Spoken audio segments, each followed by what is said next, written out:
Bismillahirrahmanirrahim. Alhamdulillahi rabbil alamin.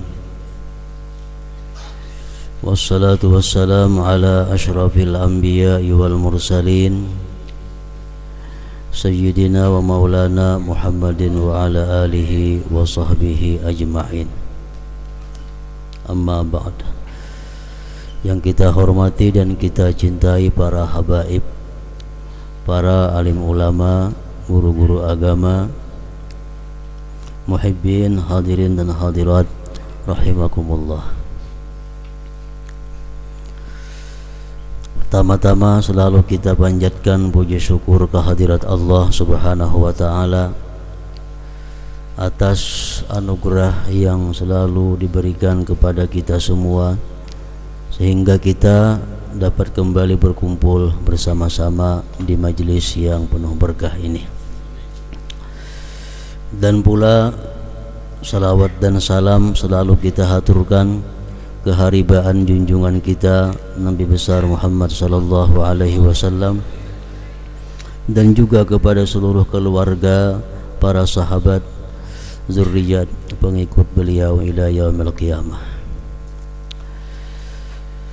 Para muhibbin rahimakumullah, minggu yang telah lalu kita membahas tentang perkataan dari Abdullah ibnu Mas'ud radhiyallahu an,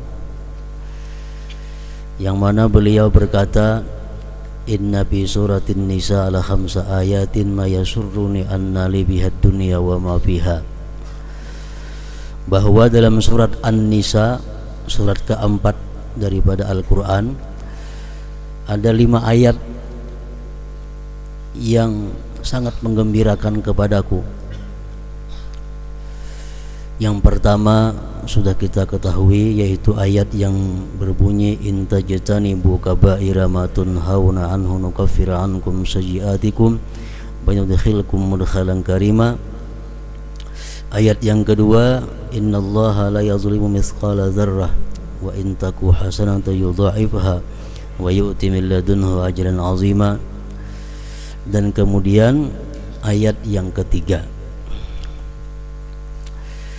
innallaha la yaghfiru ay yushraka bih wa yaghfiru ma duna dzalika liman yasha wa may yusyrik billah faqad iftara isman 'azima. Surat Nisa 48. Artinya adalah sesungguhnya Allah tidak mengampuni bahwa Dia disekutukan, dan Dia mengampuni selain yang demikian bagi orang-orang yang Ia kehendaki. Dan barang siapa menyekutukan dengan Allah, maka dia sungguh melakukan satu dosa yang sangat besar. Ini yang ketiga yang dikehendaki oleh Ibnu Mas'ud daripada 5 ayat tersebut. Ayat ini menerangkan bahwa Allah tidak akan mengampuni dosa yang namanya syirkun billah. Allah tidak mengampuni dosa menyekutukan Allah, dan Dia hanya mengampuni selain yang demikian bagi orang yang Dia kehendaki. Nah, ini maksudnya bahwa dosa syirik itu Allah hanya memberikan ampunan kalau kita kembali mengesahkan Allah atau masuk Islam. Bila orang musyrik itu tidak masuk Islam, maka dia tidak akan dapat ampunan dari Allah. Baik dia minta ampun, apalagi kada minta ampun. Selain daripada dosa syirik, itu ada harapan Allah memberikan ampunan kepada orang yang dia kehendaki, walaupun itu dosanya besar, walaupun orang yang melakukan dosa tersebut tidak tobat, tidak minta ampun kepada Allah Subhanahu wa taala. Misalnya perzinahan, pencurian, pembunuhan, walaupun orang ini kadang minta ampun kepada Allah, bisa saja Allah mengampuni, mungkin saja Allah mengampuni, tapi bagi orang-orang yang dia kehendaki. Tapi kalau syirik, nah Allah menutup pintu ampunan sama sekali apabila dia disekutukan. Para muhibbin rahimakumullah, Imam Ibnu Hajar Al-Haytami mengatakan setiap muslim dan muslimah wajib mengetahui apa yang dimaksud dengan dosa syirik itu dan macam apa yang disebut dengan syirkun billah. Para ulama menjelaskan pengertian syirik dengan Allah itu ayya'buda ghairallah, dia menyembah selain Allah, menyembah sapi, menyembah gunung, menyembah pohon, menyembah matahari, bulan, menyembah guru, menyembah nabi. Nah ini syirik. Pengertian menyembah itu apa? Pengertian menyembah itu adalah mengakui ketuhanan orang yang disembah. Kalau kita taat dengan seseorang, kita patuh dengan seseorang, tunduk dengan seseorang, tapi kita kadang mengakui bahwa itu adalah Tuhan, itu ngarannya kadang menyembah. Nah kalau kita taat, patuh, mengagungkan, memuliakan seseorang dan mengakui ketuhanan, nah hanya ngarannya menyembah, ibadah. Jadi syirik itu pertama ayya'buda ghairallah, dia menyembah selain Allah, artinya menuhankan selain Allah. Au ya'buda ghairallah ma'allah, atau dia menyembah selain Allah beserta Allah. Nah ini syirik juga. Allah disembahnya, Nabi disembahnya, Allah disembahnya, matahari disembahnya. Nah ini syirik. Allah disembahnya, berhala disembahnya, termasuk syirik juga, ngaran syirkun billah. Seperti orang-orang kafir Quraisy, mereka ditanya, siapa yang menciptakan kalian? Orang kafir Quraisy mengatakan Allah. Orang kafir Quraisy mengakui bahwa yang menciptakan dia adalah Allah. Lalu ditanya kepada mereka, kalau Allah yang menciptakan kalian, kenapa kalian menyembah berhala? Mereka menjawab, ma na'buduhum illa liyuqarribuna ilallahi zulfa. Kami tidak menyembah berhala itu melainkan hanya untuk mendekatkan diri kami kepada Allah. Nah mereka menyembah berhala untuk mendekatkan diri kepada Allah. Jadi mereka bertuhan kepada Allah dan bertuhan kepada berhala, karena menyembah berhala itu ujarnya mendekatkan diri kami kepada Allah. Nah itu syirik.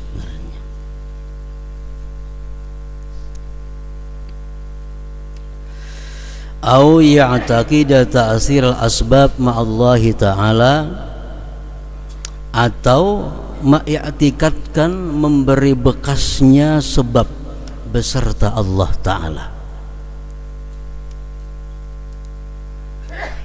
Itu dia ma'iktikadkan di dalam hati, memberi bekasnya sebab beserta Allah.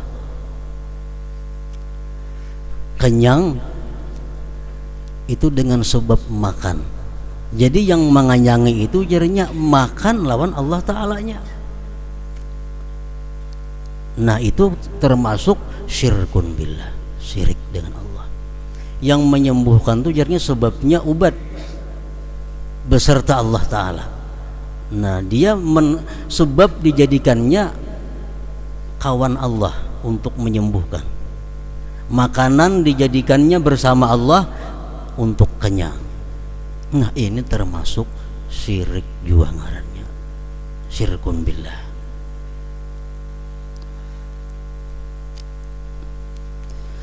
Dia mengetikatkan memberi bekasnya sebab beserta Allah. Nya tahu pada Allah nang manganyangakan, tapi jadinya lawan nasi juga. Nah, beserta. Padahal i'tikad yang benar adalah yang mengenyangkan itu Allah, dan Allah mampu mengenyangkan kita tanpa nasi. Itu nang bujur. Sebab kada memberi bekas apa-apa, yang memberi bekas hanyalah musabbibul asbab Allah Ta'ala. Nah, itu i'tikad tauhid. Kalau kita mengiktikadkan bahwa sebab itu memberi bekas beserta Allah, syirik, dosa yang tak terampuni. Aw yaj'ala lillahi nidda, atau dia menjadikan bagi Allah itu ada sesamaannya. Dia menjadikan bagi Allah itu sesamaannya, ada tandingannya. Aw walada, atau dia menjadikan bagi Allah itu ada anak. Aw zaujatan, atau Allah punya istri. Syirik billah. Aw yusifullah bisifatin la yaliqu bihi, atau mensifatkan Allah dengan sifat yang tidak layak bagi Allah. Misal Allah berhajat kepada makhluknya, Allah memerlukan kepada hambanya. Nah, ini i'tikad demikian menyebabkan kita syirik, menyekutukan Allah Subhanahu wa ta'ala. Dan juga termasuk syirik azmus syirik, mencita-cita syirik. Karena aku bulan 12 nyembah berhala, mencita-cita. Nah, sejak itu dia sudah musyrik. Jadi kada kau dicita-cita, mencita-cita syirik, menyebabkan musyrik. Waridha bisyirik syirkun, ridha dengan syirik, syirik juga ngarannya. Kita senang melihat orang nyembah berhala, senang melihat orang nyembah matahari, menyenangi itu perbuatan syirik adalah syirik. Ikan peraya masuk Islam nyembah berhala aja sama aja. Nah, syirik kita karena merestui dengan perbuatan syirik adalah syirik. Bahkan ada Imam Ibnu Hajar mengatakan kalau kita sedang makan atau kita sedang berkhutbah, tiba-tiba datang ada orang musyrik hendak masuk Islam, ujar kita hadangi dulu, aku nuntung akan makan, aku nuntung akan khutbah. Nah, kita jadi musyrik. Sebabnya apa? Kita setuju dengan kesyirikannya itu beberapa saat menunggu kita selesai makan. Jadi kalau ada rahatan makan, ada orang hendak masuk Islam, mbak ampih kita makan, Islam makan. Jangan ditunda-tunda. Bila kita menunda-nunda, kita nang jadi musyrik. Kenapa? Karena kita ridha dengan kesyirikannya beberapa saat menunggu kita itu. Para muhibbin rahimakumullah, termasuk musyrik juga adalah mengatakan orang yang bertauhid musyrik. Orang yang bertauhid, orang yang bertuhan Allah, orang yang mengesahkan Allah, orang yang mengiktikadkan bahwa tidak ada yang memberi bekas hanya Allah, dikatakan musyrik. Nah, seorang yang jadi musyrik.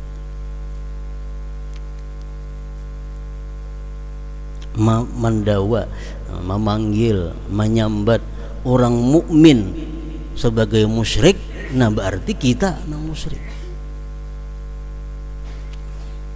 Para muhibbin rahimakumullah, oleh karena itu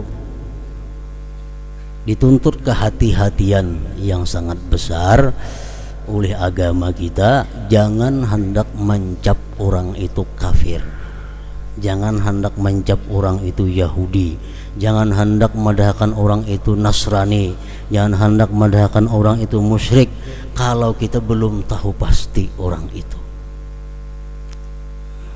Apalagi orang-orang nyata mukmin dikatakan musyrik, nah kembali kemusyrikan kepada dirinya. Oleh karena itu kita kada sepakat dan kita kada sepaham dengan golongan mazhab Wahabiyah. Wahabiyah ini artinya golongan mazhab Wahabiyah yang dipimpin oleh Muhammad bin Abdul Wahhab, disebut Wahabiyah. Nah, Wahabiyah ini mengatakan orang bertawasul kepada Rasulullah syirik, orang bertawasul kepada para aulia syirik, orang memanggil ya Rasulullah agisna, ya Rasulullah tolong kami, syirik. Nah, kita kada sepakat dengan itu karena terlalu mudah mengatakan sesuatu itu syirik. Padahal syirik ini adalah perkara yang sangat besar, nang bila salah-salah kembali kepada nang mengatakan itu. Orang mengia misalnya bertawasul kepada Syekh Abdul Qadir Jilani padahal kan musyrik, manuhanakan Abdul Qadir Jilani jan itu. Nah, orang memanggil kepada Syekh Saman padahal kan syirik. Nah, kita kada sepaham, kada sependapat. Kenapa sebabnya? Karena orang yang memanggil-manggil itu mereka kada menyembah Abdul Qadir Jilani, mereka kada menuhankan Abdul Qadir Jilani, mereka tetap mengetikatkan bahwa yang memberi bekas itu hanya satu, Allah Subhanahu wa Ta'ala. Nah, jadi dosa syirik ini dosa yang tidak diampuni oleh Allah Subhanahu wa Ta'ala, dan hanya Allah mengampuni dosa-dosa yang selain syirik.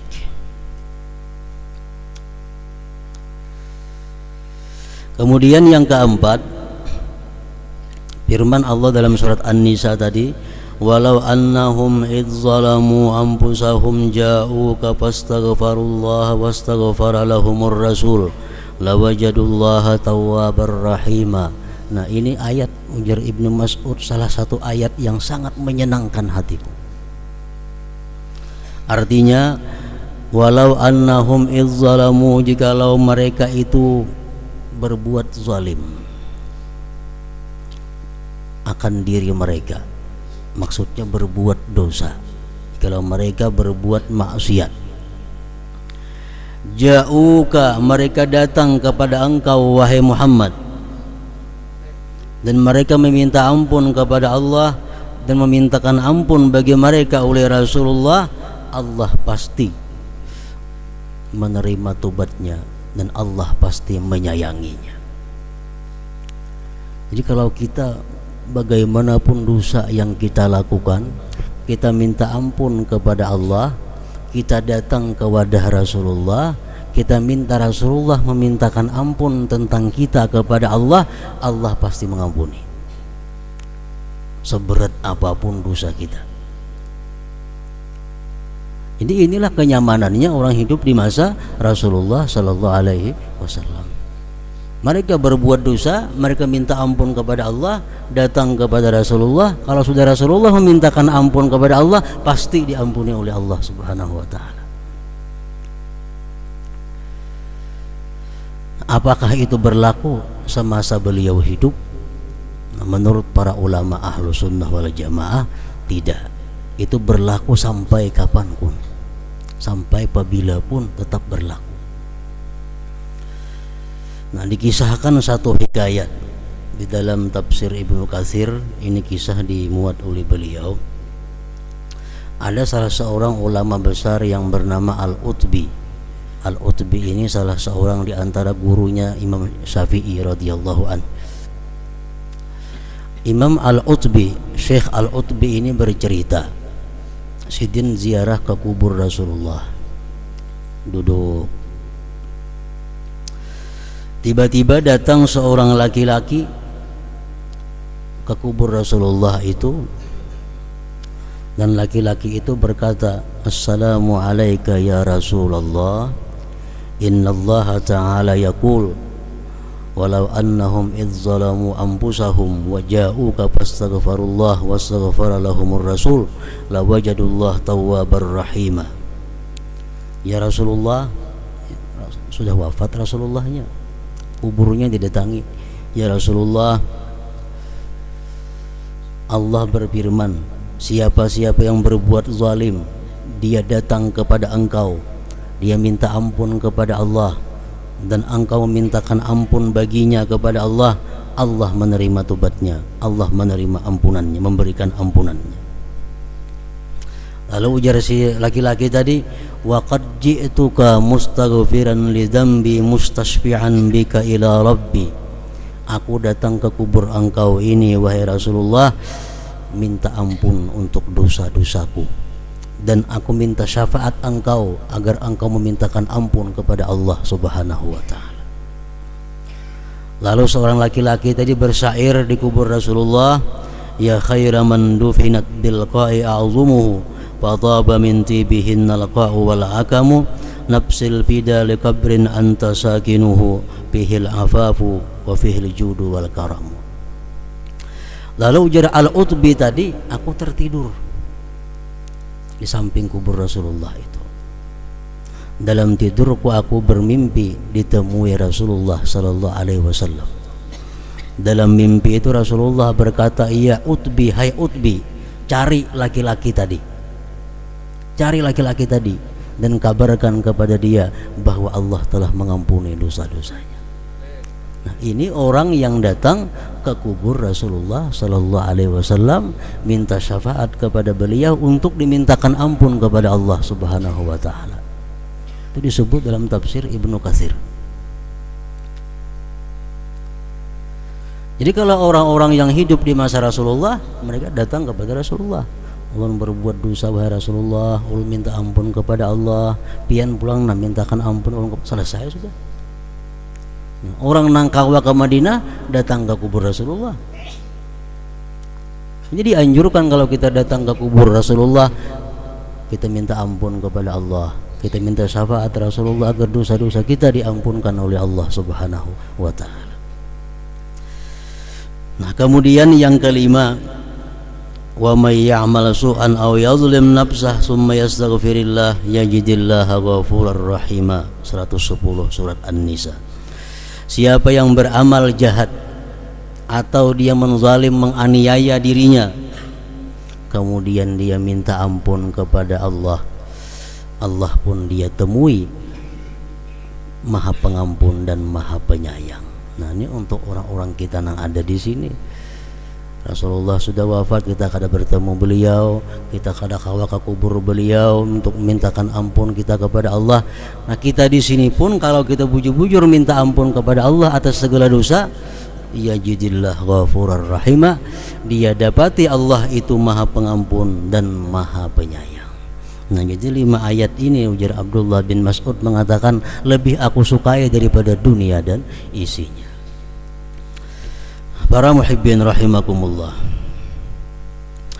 Jadi surat An-Nisa adalah surat yang keempat daripada surat-surat Al-Quran, turun di Madinah sesudah hijrah Rasulullah maksudnya, dan ayatnya berjumlah 176 ayat. Ayat yang pertama dari surat An-Nisa itu adalah Bismillahirrahmanirrahim. Ya ayyuhan nasu taqu rabbakumul ladzi khalaqakum min nafsin wahidah, sampai seterusnya. Wa khalaqa minha zawjaha wa bassa minhuma rijalan katsiran wa nisaa'a wattaqullaha alladzi tasaaluna bihi wal arham innallaha kana 'alaikum raqiba. Ini ayat pertama surat An-Nisa. Artinya, hai manusia, ittaqu rabbakum, takwalah kamu kepada Tuhan, junjunglah perintahnya, jauhi larangannya. Tuhan itu alladzi khalaqakum min nafsin wahidah, yang menciptakan kamu dari satu diri, yaitu Adam alaihissalam. Kita disuruh takwa, kita disuruh menjunjung perintah, kita disuruh menjauhi larangan orang yang menciptakan kita. Di sini Allah Subhanahu wa taala mengajak kita bertakwa dengan dorongan, takwalah kamu kepada orang yang menciptakan kamu dari satu diri, nafsi wahidah, Adam. Wa khalaqa minha zawjaha, dan Allah menciptakan daripada diri yang satu itu, daripada Adam itu, zawjaha, istrinya. Banyak hadis menyebutkan tentang kisah ini, bahwa Adam di dalam surga sendirian, lalu Adam tertidur. Begitu Adam tertidur, Allah perintahkan malaikat untuk mengambil tulang rusuk kiri Nabi Adam, lalu dijadikan seorang perempuan yang bernama Hawa ini. Wa khalaqa minha zawjaha. Allah ciptakan dari Adam pasangannya. Nah, ini menunjukkan ayat bahwa perempuan itu dicipta oleh Allah dari bagian tubuh laki-laki. Ini salah satu sebab kenapa Allah memerintahkan perempuan itu mesti berada di bawah komando laki-laki, karena kejadian perempuan bagian dari tubuhnya laki-laki. Wa khalaqa minha zawjaha. Allah ciptakan daripada diri yang itu tadi, istrinya, pasangannya, Hawa. Wa bassa minhuma rijalan katsiran wa nisa, dan Allah tebarkan daripada Adam dan Hawa itu laki-laki yang banyak dan perempuan-perempuan. Nah, jadi Adam dan Hawa melahirkan keturunan-keturunan yang banyak. Menurut sebagian ahli sejarah, dalam kitab tafsir Al-Quran, bermacam-macam tafsir, disebutkan bahwa Siti Hawa itu 20 kali hamil. 20 kali hamil itu tiap-tiap hamil keluar 2, laki-laki dan perempuan. Cuma saikung nang kada bepasangan, yaitu anak Adam yang bernama Sis. Sis ini keluar di parut Hawa surangan. Kenapa maka surangan? Mengganti Habil. Habil kan dibunuh oleh Kabil. Habil dibunuh oleh Kabil, lalu digantikan dengan Sis. Jadi Sis ini lahir kada kembar, dan Sis inilah nabi di antara anak Nabi Adam itu. Dari Sis inilah turun keturunan Nabi Idris, Nabi Nuh, Nabi Ibrahim, sampai nabi-nabi berikutnya. Semuaan daripada Sis, anak Nabi Adam ini. Nah, para muhibbin rahimakumullah. Jadi dari Adam dan Hawa keluar laki-laki dan perempuan yang banyak. Wattaqullah, Allah menyuruh takwa pula. Wattaqullah, junjunglah perintah Allah, jauhi larangan Allah. Kalau nang tadi Allah beralasan takwalah kamu kepada Tuhan yang menciptakan kamu.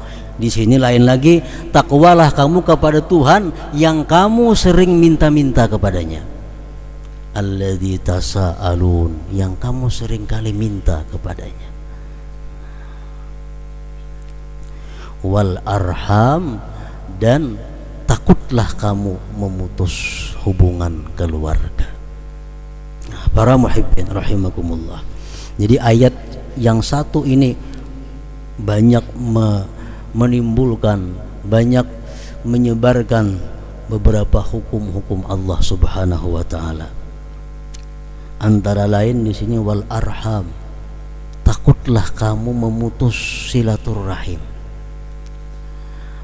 Pengertian silaturahim ini terlalu luas. Kayak apa ngarannya kita silaturahim, kayak apa ngarannya kita memutus rahim, dan apa ngaran rahim itu. Menurut para ulama yang kuat pendapat adalah rahim itu artinya keluarga, baik pihak abah, baik pihak mama, baik dangsanak kita, baik anak dangsanak, baik sepupu atau selebihnya, pokoknya keluarga. Nah itu ngarannya rahim. Baik nang boleh nikah lawan kita atau nang kada boleh nikah. Tapi kalau kita ingat, tahu bahwa ini ada hubungan keluarga, iya keluarga ngarannya. Sepupu 2 kali itu masuk rahim. Nah lalu pengertian memutus silaturahim, para ulama mengatakan pengertian memutus silaturahim itu ada 2. Pertama, berbuat jahat kepada rahim, berbuat jahat kepada keluarga, berarti memutus silaturahim. Yang kedua, pengertian memutus silaturahim itu tidak berbuat baik kepada keluarga, memutus silaturahim juga ngarannya. Para muhibbin rahimakumullah, makin parak hubungan keluarga lawan kita, makin ganal dosanya bila kita putuskan. Keluarga yang paling parak lawan kita, abah mama kita. Nah, kita memutuskan hubungan kepada 2 ini paling ganal dosanya daripada memutuskan hubungan kepada sepupu dan lain-lainnya.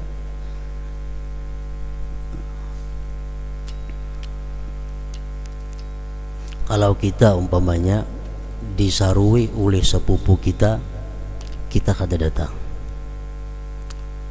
Kita pulang ba'aruhan, kada mengiau sepupu kita. Nah, termasuk sudah qat'ur rahim. Disaruinya kada datang kita ba'aruhan, kita kada mengiauinya pulang, sudah termasuk qat'ur rahim, memutus silaturahim ngarannya. Atau memberikan sedekah, memberikan hadiah, orang lain diberi duit, keluarga kada diberi duit, qat'ur rahim, memutus silaturahim. Zakat, nah, orang fakir miskin nah diberi zakat, tapi sudah sepupu anak kemanakan marina kada diberi zakat, padahal mereka berhak untuk dapat zakat. Ini qat'ur rahim, memutus rahim. Dan ancaman agama terhadap orang yang memutus rahim ini sangat besar. Para muhibbin rahimakumullah, Rasulullah bersabda, innar rahmata la tanzilu ala qaumin fihim qati'u rahim. Rahmat Allah tidak turun atas satu kaum yang di situ ada orang memutus tali silaturahim, apalagi orangnya. Sekampungan itu kada dapat rahmat kalau di kampung itu ada orang yang memutus tali silaturahim tadi. Lawan marina kada betaguran umpamanya, lawan anak kemanakan kada betaguran, memutus silaturahim. Abdullah bin Mas'ud, beliau kalau hendak ceramah di satu majlis diumumkan dahulu, adakah sini yang memutus tali hubungan keluarga? Bilanya ada, mohon keluar, bebaik dahulu hanya datang ke sini. Sebab ujasidin, rahmat tidak akan turun kepada kita kalau di tengah-tengah kita ada orang yang qati'ur rahim ini. Dia menengkada betaguran lawan keluar, baik para turun ke pengajian, orang lain tahu umpat kada dapat rahmatnya.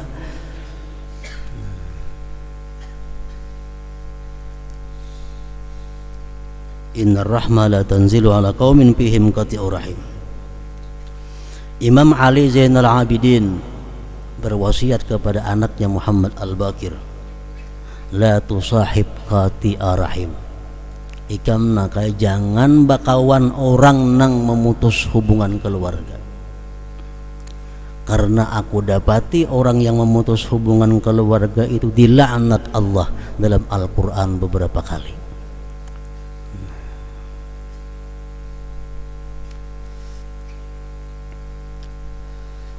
Dan termasuk memutus hubungan keluarga apa yang disabdakan oleh Rasulullah sallallahu alaihi wasallam, man zawwaja karimatahu min fasikin faqad qata'a rahimaha. Siapa-siapa yang mengawinkan putrinya dengan orang fasik, berarti dia memutus hubungan keluarga. Siapa-siapa yang mengawinkan anak perempuannya dengan orang yang fasik, berarti uji Nabi dia qati'ur rahim, dia memutus tali silaturahim. Jadi tapak berpilih benar, maka nang calon minantu nih apakah termasuk orang fasik atau kada? Sebab bila kita menerima lamaran ini orang fasik, berarti kita dilaknat oleh Allah Subhanahu wa taala. Sudah dilaknat oleh Allah Subhanahu wa taala. Bahkan Imam Ghazali mengatakan orang yang menerima lamaran orang fasik kepada anaknya, bukan hanya dia memutus tali silaturahim, tapi merusak agamanya sendiri. Jadi maka itu bini-bini jangan hendak mencari pasangan nang orang fasik gitu. Dan nang beisi anak bini-bini pun jangan sampai mengambil minantu lawan nang orang fasik ini.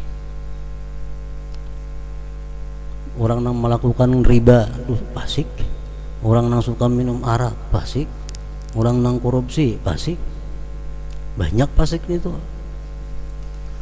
Orang yang suka menipu fasik.